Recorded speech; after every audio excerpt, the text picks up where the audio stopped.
This video is brought to you by the 3 Minute Board Game patrons. Keep us independent by supporting us on Patreon.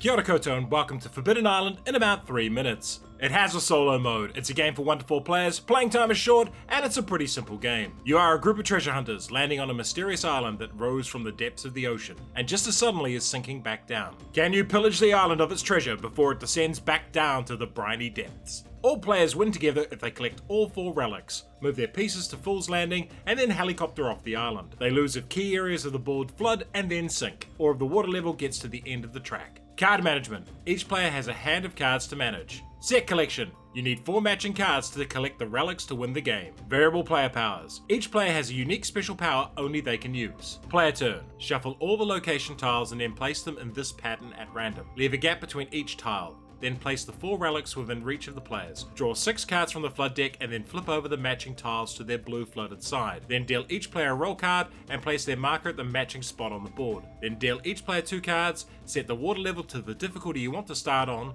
here that is novice. Place that marker by the table and you are ready to play. 1 player takes a full turn before play moves to the next player. On your turn you may take 3 actions, and you may take each action more than once if you want. You may move to any orthogonally adjacent tiles, so not diagonally, unless you are the explorer. The pilot can move to any tile on the board once per turn, and the navigator can move other players. You can't move into a space without a tile unless you are the diver. You can shore up an adjacent tile, flipping it over to its non-flooded side. The engineer can do this to 2 tiles for 1 action, and the explorer can shore up diagonal tiles. If you share a space with another player, you may give them cards, at the cost of 1 action for each card. The messenger can do this from any space. A player may not have more than 6 cards, and if you are on a tile with a relic symbol and have 4 matching cards, you can spend an action to claim it. You can do this at either one of the locations for that relic, even if it is flooded, but not if it has been sunk. After your actions, draw 2 cards. If you draw this card, move up the water level, then grab the discarded flood cards, shuffle them and place them on top of the flood deck.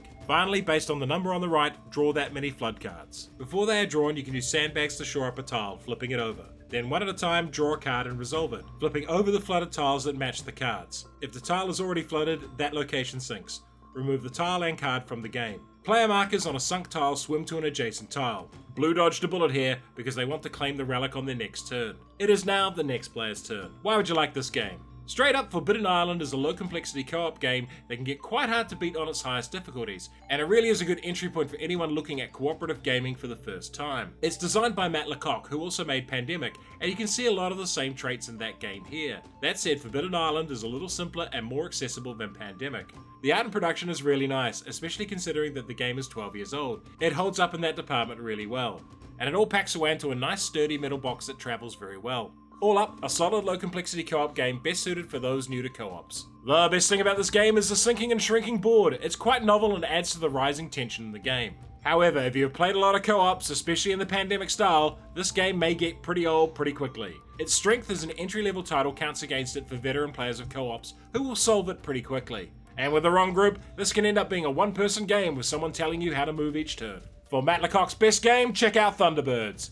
And for another great entry-level co-op, try Horrified. Forbidden Island needs more deep ones. And if you enjoyed this video, support us on Patreon, hit the notification button, like, share, and subscribe to the channel.